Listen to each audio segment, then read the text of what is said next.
Hello everyone, in this video I'll be showing you a Sanguine Stalker Rogue subclass modded build guide in Baldur's Gate 3. This mod is made by Unshackled.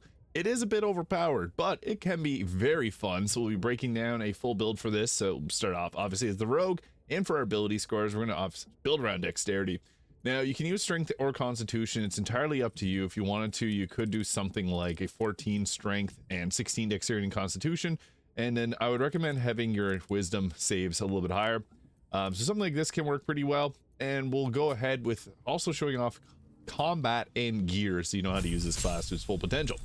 So bonus action abilities for hide, disengage, and dash at level 2, and level 3 is when we get to choose our subclass, and we're going with the Sanguine Stalker. Vampiric in nature, your bloodlust drives every action in core.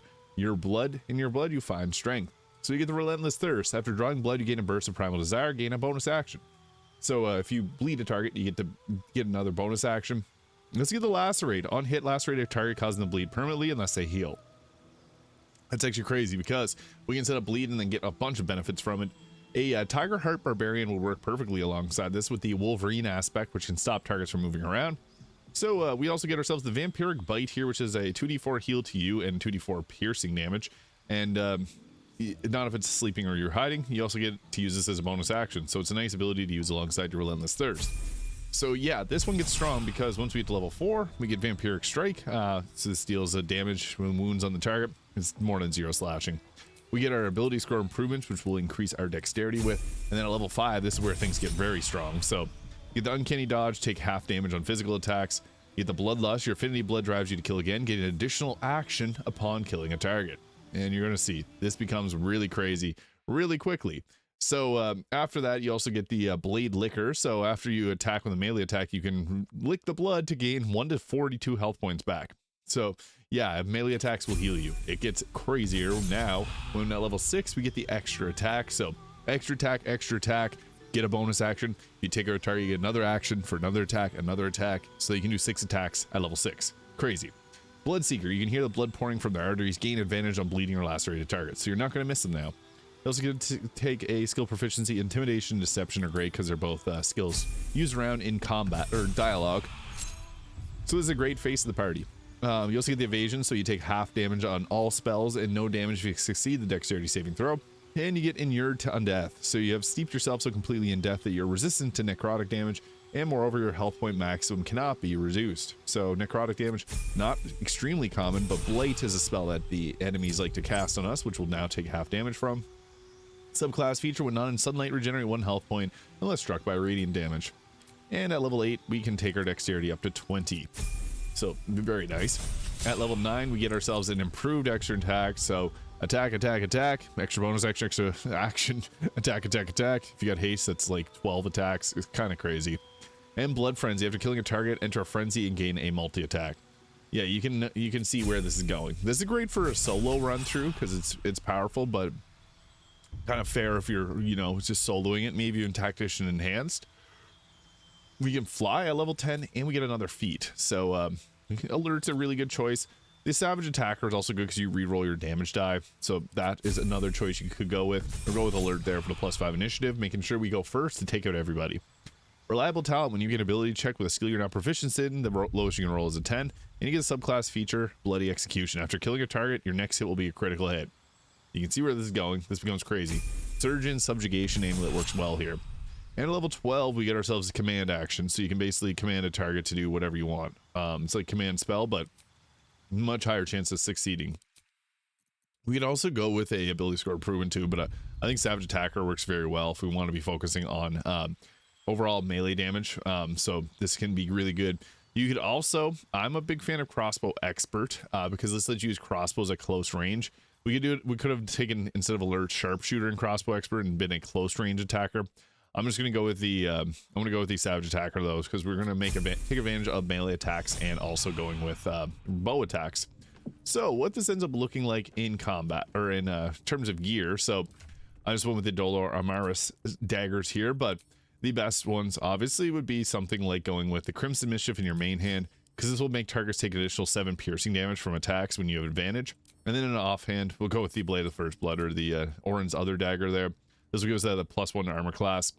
For armor, I think it's actually best to go with the ballast armor because this will make targets weak to piercing damage, so we can double our damage on our bites and our stabs.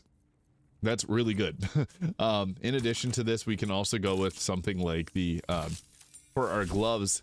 If you want to add additional fire damage, Helldusk gloves work really well. If you want to add additional necrotic damage, the Dark Justice Air's gauntlets work pretty well for that. But you can also just go with something like the early game gloves of dexterity is nice. You could dump your dex and build around that. You could also go with the we have to have light armor or medium armor, so the Helldusk glove is probably the best choice here for us. So we're going to roll with that because the additional fire damage can be kind of nice on our attacks.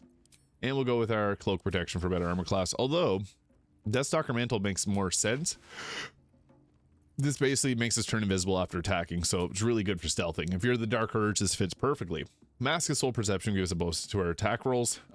If you don't want to use these daggers, early game options would be obviously any dagger that you can find. An offhand Cold Snap is nice because this gives you a cold attack and a +1 armor class in the offhand. Really nice option there. Knife of the Undermountain King. This is a piercing damage short sword that works very well because you get increased bonuses. Also, you could go with Shire Spear of the Evening for darkness, although you can't do sneak attacks with it. You can create darkness, which is nice. I'm playing a Drav, so I get a free casting of darkness, which we'll be definitely abusing because this just gives us some better options for survivability's sake. If you got someone that can wear the Steel Watcher helmet, you can also have them hide out in the darkness. And then for crossbows, I would recommend going with our little combination here of the Hellfire Hand Crossbow and the Fire Stoker for additional piercing damage. So dual wielding, also critical hit with the Killer Sweetheart, Ring of Protection, and Amulet of Greater Health. So what this looks like in combat, it's pretty strong, you'll see. So you can see we got like Vampiric Bite, we got sneak attacks, we got a lot of offensive options here. If you're playing a Drow, you do get that darkness spell, which is how I'm going to open up, because darkness is nice for just being able to hide out in it. We don't have dark vision, but it's still really strong because that's just an area that we can go for defensive purposes. So anytime you see an attacker that's by themselves, we want to go and jump them. If we had another teammate with us, it would give us advantage on the attack rolls, but we don't, so this is a little bit tricky. The Shire Spear would probably work a little bit better in this instance. But you can see from just a regular attack, we're actually going to do a ton of damage. So we'll sneak around backside here and just go for a normal weapon attack. Be mindful if you have your dual wielding on to turn off dual wielding so that we save our bonus action, because the bite's actually going to be much more powerful for us. So this will give us a free crit. Boom. Relentless Thirst. It gave us that extra action and extra bonus action. And we also just turned invisible, so then we can go ahead with our sneak attack, getting advantage. So boom. Perfect. That was another crit. 148 damage is actually insane. I don't know how that happened. I am shocked. But then we'll just go stabby stab on this target here. Another free crit. So yeah, you can see free crits are nice. That does make it a bit overpowered. And then we also can do our blade lick here to be able to heal ourselves. So that was just one of our actions. We took our 3 targets. Now we may as well just continue to go with the stabbing frenzy. We can also go with our bite here, so nice vampiric bite. It's funny, you kind of use your hands for that. Not sure what happened. Oh, there we go. Finally did the damage, and it gave us the happy. Whenever we're happy, we get a +1 to attack roll, saving throws, and most ability checks. That's pretty nice. Then only use a bonus action, so pretty useful.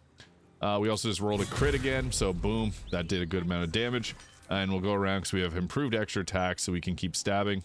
And we rolled another free crit. So yeah, we're on a absolute tear right now. I'll keep it simple, and we'll just go with a bow attack here, and we'll attack this target with a bow. And we got our free crit there, so that's nice. We'll launch that off and finish off with another attack here.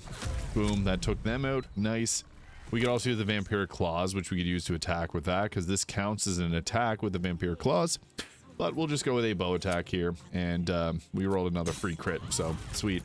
And yeah, we also have another attack that will drop down here, and another crit. So boom, that took out that target.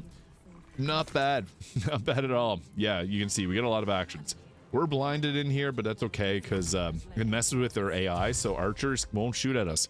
They can only throw. It's a weird glitch that works with darkness. Typically, they'll just throw spears at you with a very low chance of hitting, unless they roll a critical hit. That's the beauty of darkness. It just works here. You can have someone else cast darkness too. So you can go with that. They cast Fire Elemental on the Steel Watcher, kind of funny. But then we're just gonna go a big stabby spree again and go on a big bitey spree as well. Once it's our turn, and then the multi-attack, not a great hit chance. So now we're gonna go exact our revenge. We also have that command spell, which is nice, but we'll just go ahead here with we have disadvantage on this, which is not something that we want, because then we can't do our sneak attack.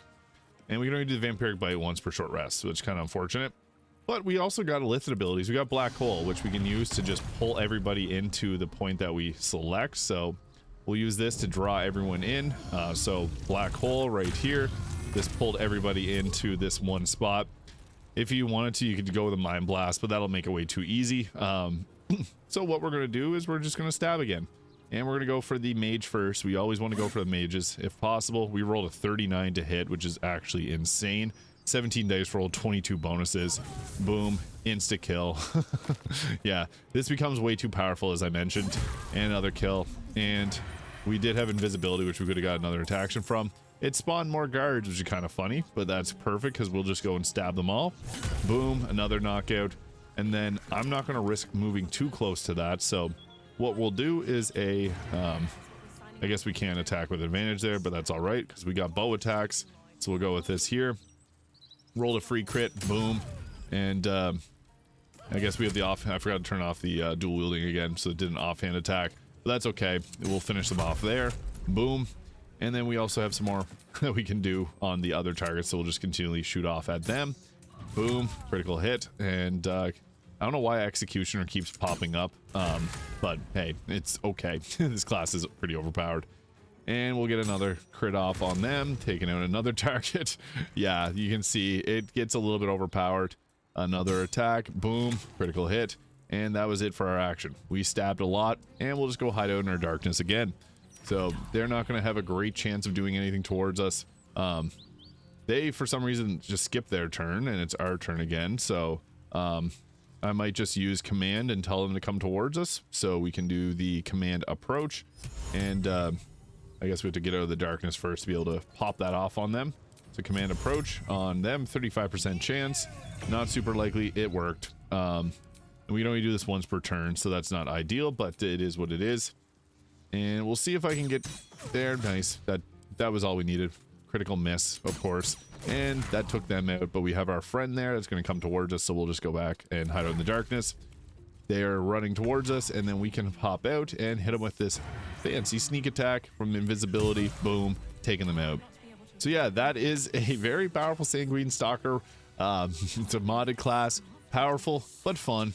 Also cool if you're invisible. It makes it so that you can see through darkness. So yeah, cool. Cool. Have a good day, guys. Hit the subscribe button below if you haven't already, and I'll see you all in the next one.